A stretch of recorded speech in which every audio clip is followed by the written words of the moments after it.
una palabra confiable porque es la voz de ¿quién? De Dios. Diga conmigo, la Biblia es una palabra confiable porque es la voz de ¿quién? De Dios. Amén. Y la Biblia se tiene que cumplir porque Dios así lo estableció. Entonces estuvimos hablando que la Biblia es una palabra que siempre da provecho. A ver, diga conmigo, la Biblia es una palabra que siempre da ¿qué? Provecho. O sea, la Biblia es una palabra que siempre hace bien. La Biblia es una palabra que siempre trae resultados favorables. La Biblia es una palabra que siempre nos da la respuesta. La Biblia es una palabra que siempre nos dice los por qué. Por eso la palabra de Dios produce milagros, porque es poder de Dios. Amén. ¿Qué es la palabra, hermanos? Poder de. ¿Qué es la palabra? Poder de Dios. ¿Qué es la palabra? Poder de. ¿Qué es la palabra, hermanos? Poder de Dios. Entonces la palabra de Dios es ¿qué? Es poder. Diga conmigo, la palabra de Dios es ¿qué? Otra vez diga conmigo, la palabra de Dios es ¿qué? Es poder. O sea, la palabra de Dios, hermanos, es genuina. Y la respalda, la palabra de Dios la respalda, hermanos, los sucesos que suceden por el poder de la palabra de ¿quién? De Dios. ¿Cuántos pueden decir aleluya? Entonces, hoy vamos a hablar que la palabra de Dios se oye y hermanos, y se hace. La palabra de Dios, ¿qué, hermanos? Se oye y se hace, es igual a ser obedientes. ¿Qué es lo que más problemas han tenido los padres con los hijos? ¿La obediencia o desobediencia? ¿Cuál es el problema más grande? La desobediencia, ¿verdad? Dice que siempre queremos oír conforme a nuestro gusto, ¿no? Y como dicen por ahí, siempre oímos lo que nos conviene. Entonces, hay algo que tenemos que precisar. Nosotros tenemos que aprender a oír la palabra de Dios, a hacer la palabra de Dios, y eso es igual a obedecer a Dios, obedecer su voz. Diga, Señor, yo quiero obedecerte. A ver, de nada sirve amar si no hay ¿qué? Sujeción, si no hay obediencia. Es como el esposo. A veces somos proveedores, pero a veces no damos ¿qué? Amor. Y a veces no está completo el paquete. ¿Por qué? Porque si hay provisión y hay amor, hay felicidad. Sin embargo, si nosotros le damos amor a Dios, adoración y todo eso que nos hace sentir a nosotros bien, pero no le damos obediencia, no estamos siendo sinceros con Dios. Hoy por eso Mateo 11:1, empecemos ahí y vamos a escuchar lo que Jesús platicaba con sus discípulos. Que Él les decía a ese grupo de gente que le seguía, y especialmente había 12 ahí que Dios los iba a levantar y a través de ellos su nombre iba a glorificar. ¿Qué dice, hermanos? Cuando Jesús, fíjate, terminó de dar ¿qué? Instrucciones. A ver cómo dice la Biblia. Cuando Jesús terminó de dar ¿qué? Instrucciones. O sea, dar instrucciones viene desde mucho tiempo atrás. A veces las cosas no las hacemos por hacerlas, tienen un principio y tienen una forma de hacerse para lograr el cometido final que esperamos. No primero trapeamos, primero ¿qué? Barremos. O primero limpiamos las sillas, después de limpiar, barremos y después ¿qué? Trapeamos. No podemos trapear y después limpiar. ¿Por qué no podemos? Porque volvemos a ensuciar. Entonces el Señor les daba instrucciones para que ellos pudiesen avanzar, para que ellos pudiesen hacer las cosas mejor, para que tuvieran menos errores, menos fallas, y de esa manera ellos estuvieran siendo practicantes de la palabra ¿de quién? De Dios. Practicantes de la palabra de Dios, hermanos. Entonces, hoy por eso el tema se trata, hermanos, de oír, hacer, igual a obedecer. Entonces dice, Jesús terminó de dar instrucciones a sus 12 discípulos. Se fue de allí a enseñar y a predicar a otros ¿qué? Lados. A esos discípulos les dijo lo que iban a hacer, cómo lo iban a hacer, cuándo lo iban a hacer, y les dio demasiadas instrucciones el Señor. Entonces, aquí tenemos las instrucciones. Qué bueno que la palabra de Dios nos dice lo que Jesús les dijo a los 12 y lo que los 12 dijeron a la gente. Y entonces regresamos a Mateo 28:20, cuando Jesús dijo: enséñenle todas las cosas que yo les he enseñado, recuérdenle todas las cosas que yo les he hablado. Ese es el mandamiento del Señor, esa es nuestra misión. Entonces, pues sigamos viendo las instrucciones. Amén o no amén. Y cuando tú regresas a la historia, encontramos a veces instrucciones, a veces que pudiesen parecer ilógicas, ¿no? Cuando el Señor le dijo a Josué: Josué, tú vas a rodear Jericó y vas a rodear los 7 ¿qué? Veces. De aquí en adelante lo vas a rodear una vez cada día. Y lo vas a hacer, y lo vas a hacer. Y en la última vuelta vas a gritar, van a dar una vuelta gritando, tocando trompeta, exaltando el nombre de Dios. Era una instrucción. ¿Qué pasó? ¿Se derrumbaron los muros, sí o no? ¿Se cayeron los muros, sí o no? ¿Conquistaron, sí o no? Entonces las instrucciones del Señor son para vencer, son para ganar, son para salir victoriosos en el nombre de Jesús. A veces cuando no estamos haciendo lo que Jesús nos dijo, sufrimos de más. Todos tenemos situaciones en la vida porque estamos en un mundo terrenal, pero no todos tienen, hermanos, esa facultad de ser ayudados por el Dios todo ¿qué? Poderoso. Mire, esta semana alguien me decía algo en un momento difícil que yo tenía, y me decía: cuando todo está bien, póngalo así, pastor, cuando todo está bien, haga de cuenta que Dios lo puede dejar solo, porque todo está ¿qué? Bien. Y usted, cuando todo está bien, ni le dice: Dios ayúdame, o Dios esto, todo está bien. Es más, hasta se va a Acapulco, a Cancún, se va a echar allá, se va a las esas cosas de Xochimilco, ¿no? Hasta se le olvida que hay culto. Es más, se va a pasear, se le olvida que tiene contacto, que tiene una reunión con Dios, pues porque todo está ¿qué? Bien. Pero cuando todo está mal, es cuando Dios te dice: aquí estoy, no tengas miedo, no estás solo, yo soy tu ayudador. Amén. Yo pelearé tus batallas, tú solamente descansa en mis brazos. Aleluya, ¿no? O sea, uno dice: gloria a Dios. Si algo está mal hoy, y si algo estás batallando hoy, esta noche yo quiero decirte: Dios está ahí diciéndote: no temas, yo estoy contigo, no temas, yo pelearé tu batalla, no temas, yo haré que salgas adelante, porque yo te escogí, porque yo te elegí, y tú eres mi hijo, y he dado rescate por tu vida hoy. A su nombre, hermanos. Entonces, oír y hacer es algo bien interesante que hoy la iglesia tiene que volver.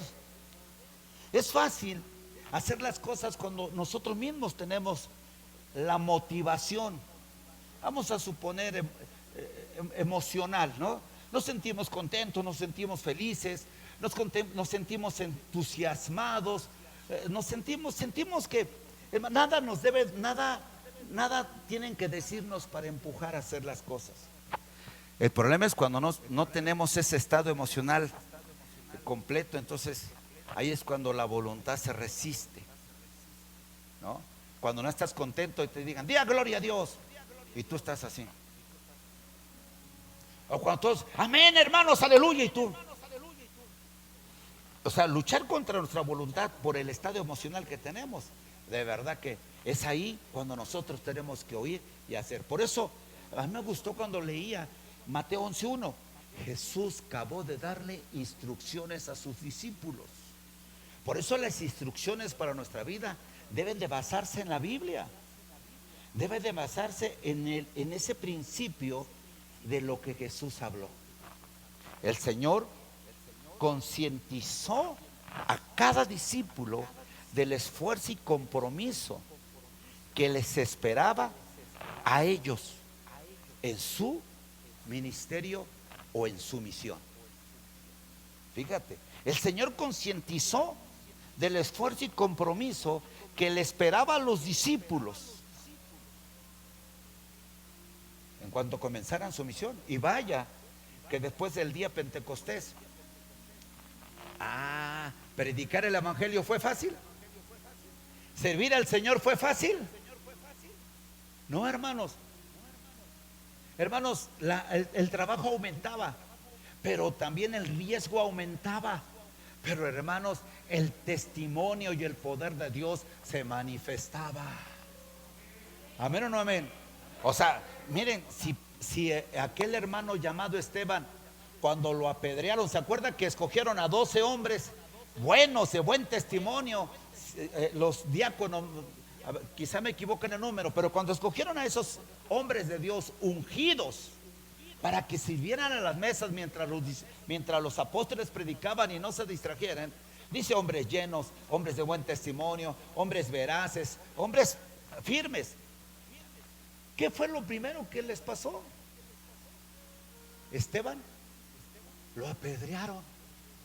A veces dijeras: híjole, servir al Señor me espera fama, me espera gloria, me espera riqueza. Pero cuando yo veo que Esteban, y no quiere decir que Dios no te va a bendecir, pero cuando yo veo a Esteban que compartió la palabra, hermanos, y cuando lo veo que lo apedrearon por la religiosidad que había en aquel tiempo, por los celosos equivocados de aquel tiempo, y luego está sufriendo y le están apedreando, y él levanta sus ojos al cielo y dice: veo los cielos, ¿qué? Abiertos. Y digo: Señor, si para ver los cielos abiertos tenemos que ser apedreados, prepárate. A veces nosotros miramos la grandeza de Dios en los momentos más difíciles. ¿Cuántos han visto el poder de Dios mostrarse a su vida en los momentos más difíciles? ¿Sí o no? En los momentos más difíciles Dios te dice: aquí, ¿qué? Estoy. Y cuando hay momentos de paz, parece que Dios está paseando contigo. Ni lo escuchas, porque todo está bien. Y cuando todo está bien, ¿para qué se preocupa nuestro Padre? Pero cuando todo está mal, te dice: aquí estoy, hijo. Aquí estoy. Te prometí que nunca te dejaría, que yo estaría contigo hasta el fin de ¿qué? Del mundo. Y aquí estoy. ¿Cuántos pueden dar un aplauso al Señor? ¿Cuántos pueden? Amén. A su nombre. Entonces, hagamos caso a lo que Jesús, hermanos, aconsejó e instruyó a los discípulos. Hagamos caso a las palabras que él habló. Hagan como dijo aquella mujer cuando en las bodas del Cordero faltaba, en las bodas que fue, faltaba vino, y dijo: hagan todo lo que él ¿qué? Les dijo. Hoy les voy a decir: hagamos como Jesús ¿qué? Dijo. Hagamos como Jesús dijo. Seamos valientes y seamos audaces. Porque cuando tú haces las cosas como Dios dijo, estamos haciendo la voluntad de nuestro Señor. Amén. Me llamó mucho la atención esto, Marcos 9:37. Mira lo que dice Marcos 9:37. El que recibe en mi nombre a uno de estos niños, ¿me recibe a quién? A mí. Y el que me recibe a mí, hermanos, y el que me recibe a mí, no me recibe a mí solo, sino recibe al que me envió. Jesús está hablando acerca, hermanos, dice la Biblia que el Señor miró en los niños algo que hoy nosotros no valoramos tanto. Los niños son la iglesia del futuro, la iglesia de mañana. La iglesia del presente somos nosotros. La iglesia del presente, aquí estamos, quizá con ganas, sin ganas, tristes, con alegría, con preocupaciones, con desesperaciones, con angustias, con aflicciones, con preocupaciones. Esta es la iglesia. Quizá por el tiempo que vivimos, los riesgos, la inflación, la falta de empleo, los cierres, ¿no? Hoy que se dice que van a cerrar mañana toda la ciudad, hoy cerraron aquí la Texcoco lechería. Hay tantas cosas que nos están oprimiendo. Pero ¿sabes? A veces no les damos valor a los tiempos buenos. Y Jesús algo nos enseñó. A veces un niño nos muestra el poco valor que las cosas tienen para nosotros. Un niño quizá no diezma, no ofrenda. Un niño quizá no da ofrendas voluntarias. Y por eso para muchos no tiene el valor que se le debe, ¿qué? De dar. A un niño se le puede decir párate porque llegó un hermano tarde y tiene que sentarse porque merece su respeto, ¿no? Pero el respeto lo merecen los dos, porque tanto el niño hizo el esfuerzo para venir con sus papás temprano, como el otro hermano no lo hizo. Y hasta que el niño suba a su clase, ese lugar debe de estar vacío. Pero mientras el niño esté, ese lugar es ¿de quién? Del niño. El niño a veces no le damos el valor. Por eso a veces tenemos niños que no ven la iglesia como ese lugar especial. ¿Para quién? Para ellos. No es lo que le dé la iglesia.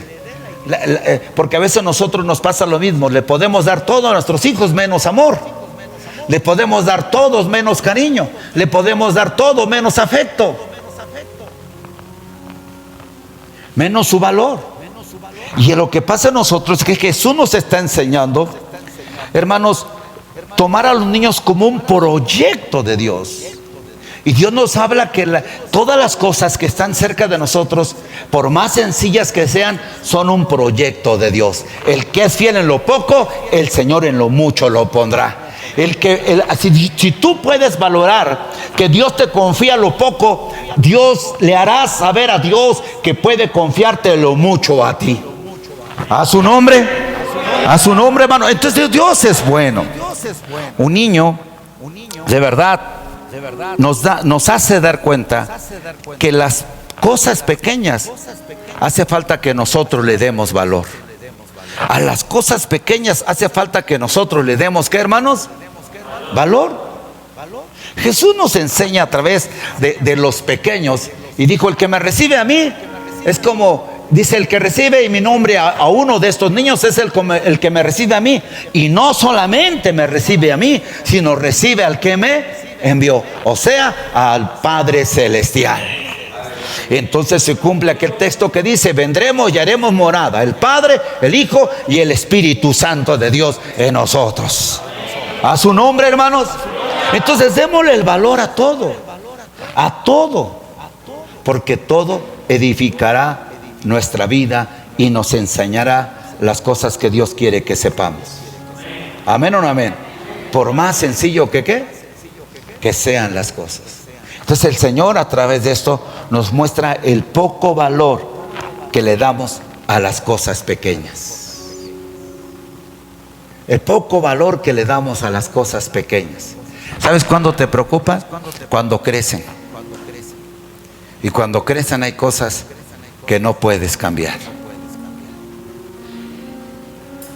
¿Por qué? Porque tú les diste un patrón y se arraigaron en un hábito, una costumbre, una idea, un sentimiento, y crecieron un poco dolidos con la vida. Pero estoy seguro que es el tiempo que Jesús nos está enseñando: dale valor a las cosas ¿qué? Pequeñas. ¿Cuántos de este día fueron bendecidos? ¿Cuántos en este día fueron bendecidos? Amén. ¿Cuántos se dieron cuenta que algo Dios hizo por ustedes y le mostró lo bueno que es Dios con ustedes? A mí estos días Dios me mostró que ahí estaba y que no me daba cuenta y ni siquiera pensaba, pero al momento de tener una necesidad, Dios me mostró que Él ya había respondido y dije: de veras que Dios siempre te va a asombrar. pero velo en las cosas pequeñas. Velo en las cosas, ¿qué, hermanos? Pequeñas. Entonces vamos a seguir otro consejo. Ya aprendimos uno. Jesús les enseñó a que los discípulos le dieran valor a las cosas más que pequeñas. A las cosas más que, hermanos, pequeñas. A su nombre. Mira Lucas 12:1, por favor. Lucas 12:1 dice de esta manera: mientras tanto se habían reunido millares de personas, tantas que se atropellaban una a otra. Jesús comenzó a hablar dirigiéndose primero a sus discípulos. Cuídense de la levadura de los fariseos, o sea, de la hipocresía. ¡Ah, qué tremendo! ¡Qué tremendo es el consejo! ¡Qué tremendo es, hermanos, la enseñanza, la instrucción! ¡Qué tremendo es la dirección de lo que Dios les estaba diciendo a los discípulos! A veces nosotros no queremos ser igual que los demás. ¿Y qué cree? Acabamos siendo, ¿qué? Peor a veces que ellos. A veces nosotros miramos la paja del frente, no nuestra propia, ¿qué? Paja. Entonces observemos más nuestra vida y menos de las de los demás. Porque Jesús dijo: oigan, cuídense de la levadura de los fariseos. O sea, no sean hipócritas. Traten de ser de buen, ¿qué? Corazón. Traten de ser sinceros, traten de ser transparentes. No le está diciendo que sean perfectos. Le está diciendo que cuiden esa parte, que cuiden esa área. Vaya que los consejos del Señor son muy importantes. Judas venía de un grupo religioso político. De ahí sale aquella frase de que, ¿verdad?, por la espalda te dan las cuchilladas, la traición. Porque Judas venía de ese grupo de gente que usaban, ¿cómo se llama?, su túnica, y las que eran largas de aquí, pues siempre traían una navaja. Y entonces cuando a veces te abrazaban, pues te daban por atrás y ahí quedabas. Entonces Dios nos dice: hermanos, nosotros cuídense de ser hipócritas, sean lo más sinceros, sean lo más abiertos. Recuerden, hermanos, que cada uno de nosotros aprenderá de sus propios, ¿qué?, errores y sus propias equivocaciones. Por eso hay dichos en la vida que te enseñan. Hay un refrán que dice: nunca digas des agua no de qué, de beber, porque la bebes. A veces cuando la gente dice: yo nunca seré así, se parecen a Pedro. Todos pueden, Señor, todos pueden dejarte, todos pueden irse, todos pueden traicionarte, menos yo. Y el primero, ¿quién fue? El más hablador, ¿va? A veces se parece como a los mexicanos, ¿sí o no? Esa parte que a veces nos resistimos a ser sinceros con nosotros mismos. Entonces el Señor nos dice: cuidar la vida falsa, cuidar que nuestra vida, hermanos, llegue a tener ese descuido para ir permitiendo que poco a poco la hipocresía sea algo en la cual marque nuestra persona, marque nuestra vida, marque nuestra actitud. Y la gente siempre dice, ¿no? Una cosa son ustedes adentro y otra cosa son, ¿qué?, afuera. La gente es el mejor juez, el mejor observador, la mejor crítica. A veces la palabra: no soy monedita para caerle bien a todos. Entonces haz tu trabajo para que tú seas una persona como los discípulos. Hermanos, les reconocían sus límites intelectuales, pero reconocían la presencia de Dios en sus vidas. Reconocían la relación que había entre los discípulos y Jesús. Podían ser, hermanos, diferentes, aunque vivieran en una nación religiosa, eran diferentes, porque el encuentro con Jesús no solamente cambia, hermanos, nuestra vida, sino cambia nuestra relación con Dios y cambia nuestra forma de ser para con las personas. Y podemos ser bien sinceros, bien francos, ¿no? Cuidar que nuestra vida deje de tener un vacío y sea sin amor. Sea sin amor, que nuestra cercanía se vuelva algo porque nos apreciamos, como hoy que viene nuestra amiga aquí, deja acordarme, Alma, ¿no? que nos acompaña y que pueda decir, yo me sentí bien, yo me sentía amada, ¿no? Y cualquier persona que se acerque, ella siente que el abrazo sea el abrazo que necesitaba recibir hoy. ¿Amén o no amén? Recuerde, no somos perfectos, pero estamos en crecimiento en el reino de Dios. Lo dijimos el miércoles, ¿no? Ya en Tesalonicenses, el Señor dijo, sigan creciendo como hasta ahora han llevado en desarrollo su vida espiritual. Sigan creciendo. Diga conmigo, Señor, ayúdame a seguir creciendo. Otra vez dilo fuerte, Señor, ayúdame a seguir creciendo. Cada día, como dice Efesios 1:6, ¿no? O Filipenses, el que empezó en nosotros la buena obra, la perfeccionará día tras día para la gloria de Dios. ¿A su nombre? ¿A su nombre, hermanos? ¿Cuántos pueden decir que Dios es bueno? Mira lo que dice Marcos 8:27. Fíjate, a veces nosotros quisiéramos escuchar cosas que nos impactaran, ¿no? Pero hay cosas que yo creo que hemos olvidado, que realmente deben de confrontar y desafiar nuestra vida. ¿Qué dice Marcos 8:27? A ver, ¿qué dice?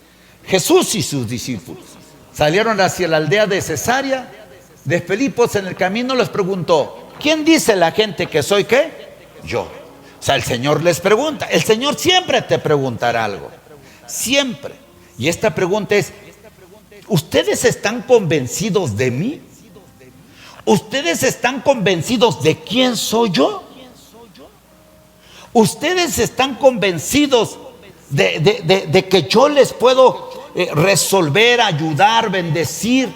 ¿Les puedo cambiar la vida? Y ellos, hermanos, con mucha seguridad decían, estamos convencidos de que tú eres el Hijo de Dios. ¿Cuántos esta tarde están convencidos de que Él es el Hijo de Dios?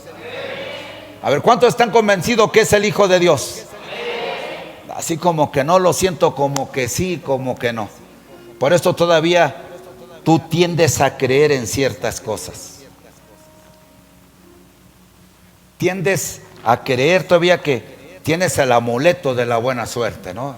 Todavía tiendes a creer que las bolsitas de agua van a hacer que la mala vibra se vaya. Tiendes a creer que hay cosas que te dan suerte. Y yo te voy a decir algo. La Biblia dice, por ejemplo, en el Salmo 23 dice, el bien y la misericordia del Señor todos los días de mi vida me seguirán. Entonces yo solamente tengo que creer que hay algo que viene detrás de mí. De hecho, yo tengo una idea y creo que es así, porque la Biblia así lo enseña. Dice que sobre la cabeza del justo hay bendiciones. Entonces, ¿qué hay arriba de tu cabeza? No diga un dolor. ¿Qué hay arriba de tu cabeza? No va a decir una opresión. ¿Qué hay arriba de tu cabeza? Así dice la Biblia. Dice, bendiciones hay sobre la cabeza del justo. Y entonces es un blindaje. Y el Salmo dice, el bien y la misericordia de Jehová sigue en tu vida. Entonces de arriba hay bendición, de la espalda hay bendición. Y dice, dice la Biblia, y estas bendiciones vendrán sobre ti. Entonces yo la tomo que aquellas bendiciones vienen hacia tu vida y frente de ti hay ¿qué? Bendición. Entonces tú no puedes creer que las palabras de cualquier persona, sea brujo, sea hechicero, sea maldiciente, lo que sea, tenga más poder que las palabras de quién. ¿Cuántos creen y están convencidos que esta es la palabra de Dios? ¿Cuántos están convencidos que esta es la palabra de Dios? A su nombre, hermanos. Les decía, la otra vez yo me asombraba porque venía por acá y me detiene el santero. El santero me detiene. Me dice, pastor, deténgase un poquito, por favor, deténgase un momento. Ore por mí, me dice, fíjese, ore por mí. Tengo un problema tremendo, ore por mí. Y yo por dentro me gozaba. Y decía, qué tremendo, Señor. que este hombre viene a buscar la ayuda del Dios Todopoderoso. Este hombre reconoce que solamente hay uno que le puede ayudar al hombre, y no son sus trabajos y no son ni sus amuletos. Lo único que puede ayudar al hombre es el poder de Dios en Cristo Jesús. Es el poder de la palabra de Dios, porque la palabra de Dios es vida y es poder. A su nombre, hermanos. Entonces tengo que tener seguridad en la palabra, porque si no, la palabra del hombre va a atar mis emociones, mis pensamientos, y va a llenar mi cerebro, mi mente va a llenarle de temores, zozobras, miedos, de inseguridades. Y entonces al final voy a estar dudando de Dios, lugar que creyendo lo que Él puede hacer por mí. ¿No es cierto que la Biblia dice, el Señor es mi pastor? ¿Dice así la Biblia o no? ¿Cómo dice la Biblia? ¿Cómo dice la Biblia? Y dice, y yo los guardaré, yo los llevaré por pastos verdes, ahí los haré descansar, ahí les daré reposo, ahí les daré fuerza. Yo soy su pastor, yo cuido de ustedes. Entonces es tiempo de regresar a la palabra y tomarnos de ella. Nosotros batallamos con nosotros mismos, ese es el problema, que entre más derecho le demos a nuestra voluntad y más autoridad le demos a nuestra naturaleza pecaminosa, negativa, más poder tendrá. Y por ahí dicen, lo que tú alimentes más, tu carne y tu espíritu, es lo que se elevará. Y es tiempo de alimentar nuestro espíritu. Como dice el Evangelio, la carne tira ¿hacia dónde? Hacia abajo. Y el Espíritu de Dios tira hacia arriba. Hagamos que nuestro ser eleve a Dios su alma, y de Él venga la salvación. ¿Qué tan convencido estás que Él es el Señor? Pareciere que todos estamos convencidos porque todos creemos en Él. Porque a veces hasta gritamos y aplaudimos y brincamos, pero a la mera hora estamos diciendo, si estuvieras conmigo no me hubiera pasado eso, como dijo aquella mujer que era la familiar de Lázaro. ¿Dónde estaba, Señor? Si hubiera llegado mi hermano no hubiera muerto. Y Jesús sabe lo que tiene que hacer siempre. Él todo lo permitió y dijo, Padre, yo sé que siempre me oyes. Yo sé que me oyes, nada más lo digo pues para que estos crean que tú me enviaste. ¿Cuántas cosas Dios va a permitir para que los demás crean que tú tienes el respaldo de Dios y que tú tienes el privilegio de que Dios oye tu oración, oye tus palabras, que te presta atención? ¡Oh, aleluya! ¿Qué tan convencido estás que Él es el Señor? ¿Sabes?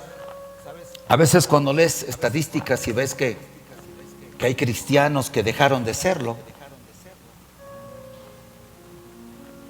Hay cristianos que dejaron de hacerlo. Lo peor, ¿verdad?, es que nos exhibe el Facebook, ¿no? Pero hay creyentes que dejaron de ser creyentes. Hay personas que dejaron de reconocer que Él era el Salvador del mundo. No puede ser que después de tantos años dudes de lo que creíste. Fíjate, dudes. Como dice Hebreos, después de haber probado del don celestial, es imposible de los que volvieron atrás sean restaurados otra vez. Porque tú probaste la gloria, la grandeza del Señor. ¿Cuántos han podido vivir esa experiencia con el Señor? Que tocó sus vidas, que tocó sus corazones, ¿sí o no? Amén. Que tu alma vibra cuando la palabra de Dios que tú lees se vuelve un rema en tu corazón. El Espíritu le da vida.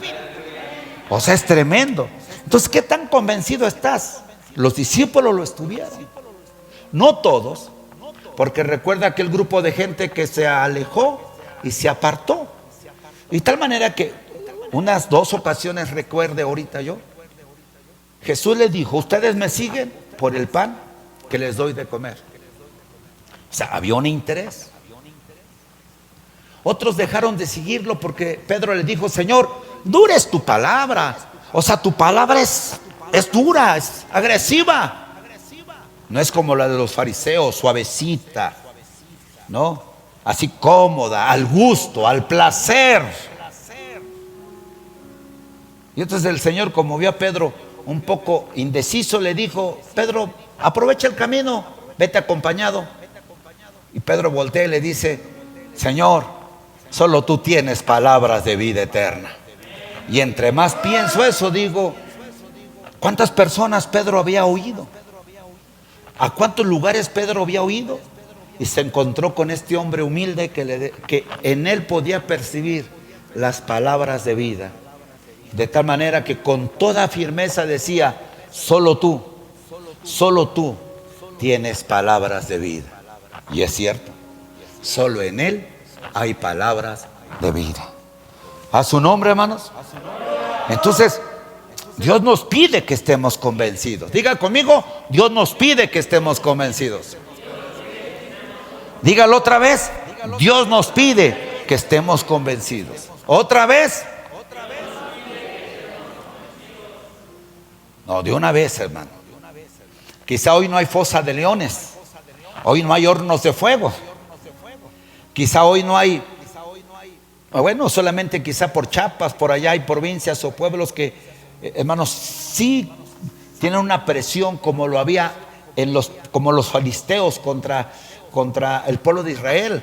Y había una presión de muchos pueblos paganos contra el pueblo de Israel. ¿Sabes? Dios te pide que estés convencido. Nosotros tenemos otro tipo de problemas emocionales, físicos, sentimentales, de relaciones, laborales, económicos, depresivos, no sé. Pero Dios te dice: tienes que estar convencido tú de lo que yo puedo hacer por ti. Tienes que estar convencido tú que no estás equivocado del camino, sino que el camino que tú escogiste es un camino de vida, un camino de esperanza, y es el camino de la salvación. ¿Amén o no amén? A su nombre, hermanos. Den un aplauso al Señor, por favor. Den un aplauso fuerte, fuerte, fuerte al Señor. A su nombre. A su nombre, hermanos. Vamos a leer Marcos 9:31. Por eso a mí la palabra es el pan de vida. Dice: porque estaba instruyendo a sus discípulos, les decía: el Hijo del Hombre va a ser entregado en manos de los hombres, lo matarán y a los 3 días de entre los muertos resucitará. Pero vuelve a oír estas palabras: porque estaba, ¿qué? Instruyendo a sus discípulos. Les estaba diciendo, les estaba, hermanos, advirtiendo, les estaba enseñando. Aquí dice que les estaba, hermanos, les estaba, ahora sí que les estaba leyendo lo que iba a pasar, vamos a llamarle, le estaba diciendo el futuro que le esperaba a él. Y que ellos tenían que tener en cuenta las cosas que él les decía. Y por no tener en cuenta las cosas que él les decía, ¿cómo estaban cuando Jesús murió? ¿Cómo estaban? ¿Alegres? ¿Estaban contentos? ¿Estaban felices? ¿Estaban entusiastas orando? ¿Estaban entusiastas leyendo la Escritura? ¿Estaban con alabanza y la adoración? ¿Estaban cantando Cristo vive, o algo así? ¿No? Así como ustedes comprenden, ¿no? O sea, ellos no estaban, hermanos, con esa ilusión, esa esperanza. Ellos estaban, quizá como el Dani, dormidillos, ¿no? Así sus emociones. Estos hombres olvidaron las instrucciones del Señor. Escucha el pensamiento. Dios nos avisa para no sorprendernos de las cosas que nos pasan. Dios nos avisa para no sorprendernos de las cosas que nos pasan. La Biblia dice: en el mundo tendréis aflicción. Dios te avisó. No te sorprendas de las cosas o circunstancias que vives o te pasan. Dios te avisó: en el mundo tendréis aflicción. Muchas veces Jesús dijo: hermanos, Si no amó a Jesús, menos te amarán ¿a quién? A ti. El Señor te advirtió del rechazo que habría. No te debe de sorprender cosas que pasan en tu vida, en tu persona. Recuerda que al final de cada día tú serás bendecido y tú serás vencedor. El Señor les dijo, oigan, oigan, yo les estoy instruyendo para que no les sorprendan las cosas. ¿Pero qué creen? Como lo olvidaron, ni siquiera recordaban las palabras de Jesús. De tal forma que las circunstancias los sorprendieron. Vaya, Dios nos avisa para que no nos sorprendan la adversidad que estamos viviendo o el momento que estamos pasando. Dios te dice, oyes hijo, yo estoy contigo y esto pasará. Amén. ¿Y esto qué? Pasará. Estaba leyendo un texto en Jeremías, que no lo tengo aquí, Jeremías 7:5 parece, y el Señor le dice al pueblo, si ustedes mejoran su conducta o cambian su conducta, porque es lo que yo espero de ustedes para restaurar. Entonces yo creo que estamos en esa conexión con el Señor, en esa unión con el Espíritu. El pueblo que conoce a Dios, es tiempo de actuar de la forma más correcta para honrar su nombre. Amén. En el cielo no vamos a entrar por el número que tengamos, ni tampoco por el nivel social que en un momento representemos. En el cielo cada uno por sí solo dará cuentas ¿de quién? De Dios. En el cielo cada uno cuando llegue pasará ante el trono blanco y será juzgado por sus actos, por sus acciones. Ahí no va a haber pastor, profeta, evangelista, maestro, padre espiritual que le llaman a ellos, ¿no? No, ahí solamente es tú y realmente y tu Padre, el Padre celestial, creador de los cielos y la tierra. Amén. A su nombre. Entonces, nunca recuerda que las cosas están dichas, están ahí en la Biblia y que por eso la lees. Por eso, hermanos, tomas tiempo para poder escudriñar las escrituras, como Jesús dijo, escudriñenlas porque en ella encontrarán ¿qué? La verdad, y ella le darán razones de mí. Oh, hermanos, yo creo que es tiempo de decir, Señor, me he olvidado del manual de ¿qué? De la vida. Y fíjese, Jesús, ya van 2 veces que leemos como en el primer texto, 11:1, Jesús instruía a sus discípulos. Y aquí nos damos cuenta que Él les instruía en las cosas que iban a vivir, que iban a experimentar cuando Él muriera. Y así fue cuando Jesús también los instruyó para el diario vivir, cuando Él estaba cerca de ellos. Lucas 12:22. Ah, qué tremendo es el Señor. Lucas 12:22. ¿Qué dice? Luego dijo Jesús a sus discípulos, por eso les digo, fíjate, por eso les digo, no se preocupen por su vida, qué comerán, ni por su cuerpo con qué vestirán. Y el Señor ahí usa una gran enseñanza, ¿no? Miren las aves de los cielos. Y entonces el Señor empieza a decirte, oye, confiemos en el Señor, descansemos en el Señor, creamos en las promesas del Señor. Como dice David en uno de los salmos, Él te dará el poder para hacer tus riquezas. Amén o no amén. Él te dará el poder en tus manos para hacer tu riqueza. Pero necesitas confiar ¿en quién? En el Señor. Necesitas confiar que el Señor te abrirá las puertas, que el Señor bendecirá tu camino, que el Señor te dará la capacidad, hermanos, para crear, para hacer las cosas. Leí hace rato, escuchaba las noticias de un joven allá en Querétaro, de un pueblo, no me acuerdo, de un pueblo, 3,000 personas habitan ahí. Y el joven se hizo muy hábil en eso de los juegos. Y se dice que hoy lo entrevistaban y él va a hacer su propio juego. Y se ha vuelto una persona muy importante. Si ellos pueden, porque creen en lo que hacen y porque tienen esperanza e ilusión en su habilidad o su talento, ¿por qué nosotros no? Cuando Dios te dice a ti, tú eres más que un vencedor. Cuando Dios te dice a ti, todo lo puedes porque yo te voy a fortalecer. Cuando Dios te dice a ti, tú serás primero y no serás los de los últimos.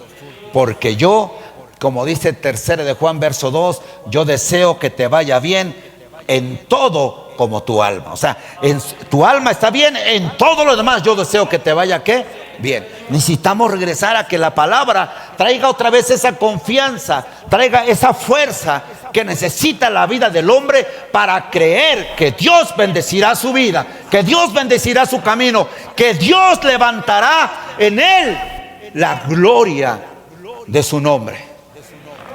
A su nombre, confiemos en el Señor. Confiemos en el Señor.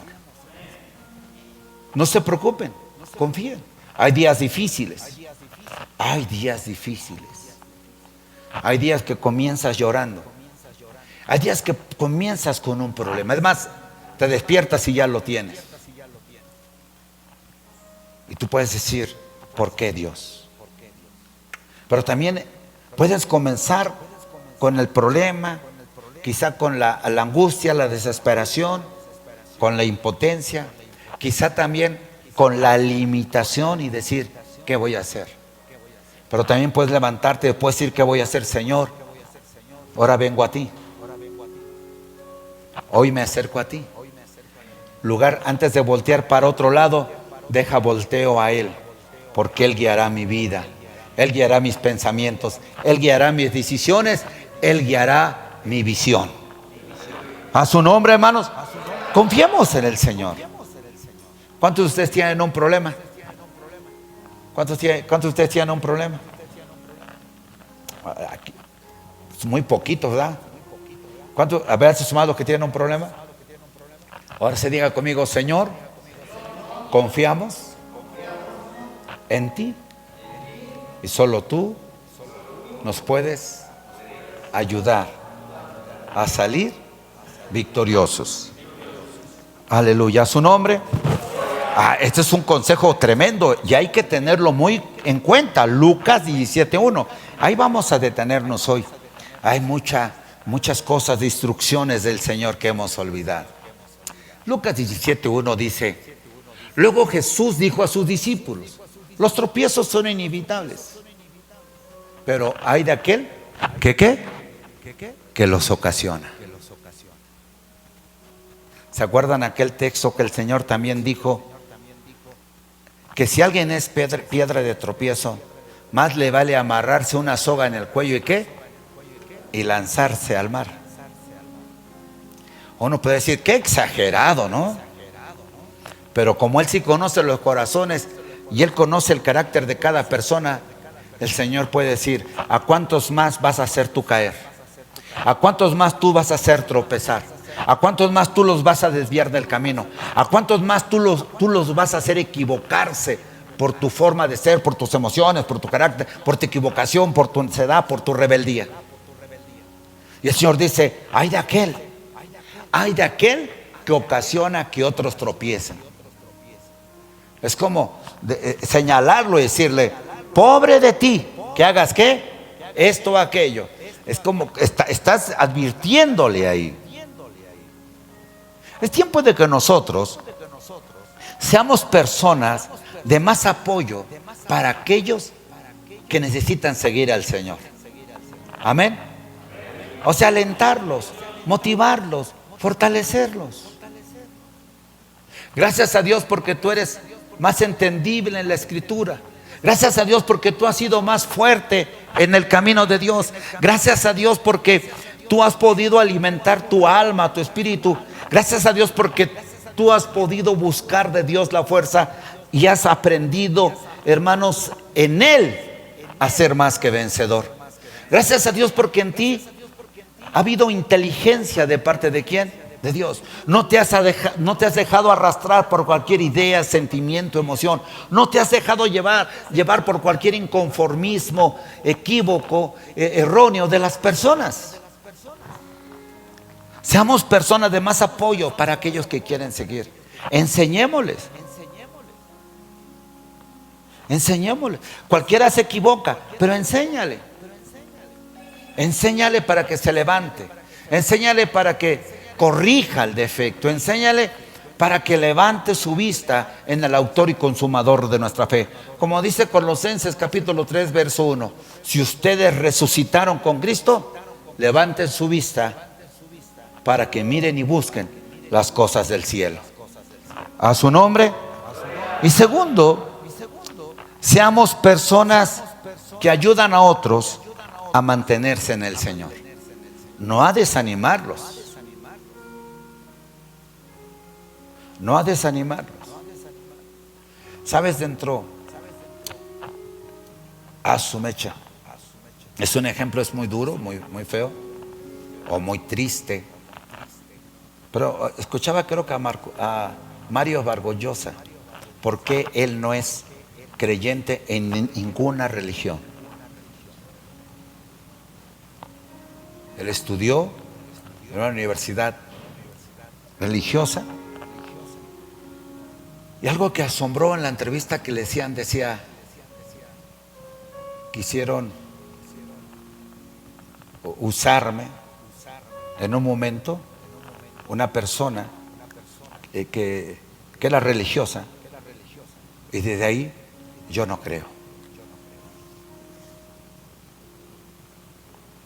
¿Sabes qué tremendo? No somos perfectos. Entonces, nosotros esforcémonos por ayudar a otros a mantenerse en el camino del Señor. Amén. Amén o amén. O vamos a hacer piedras de tropiezo. De una vez lo subimos como no hay mar aquí, ni río, pues lo echamos ahí con una soga para que caiga fuerte de una vez.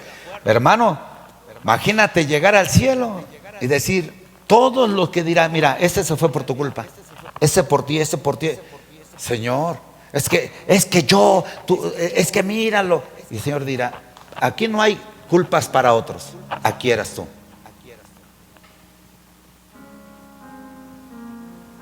O sea, a ti te hicieron algo, pero el que tú te desquitaste fue con él, fue con él, fue con él, fue con él, fue con él. Levanta tus manos, dile, Señor, ayúdame a obedecer tu palabra.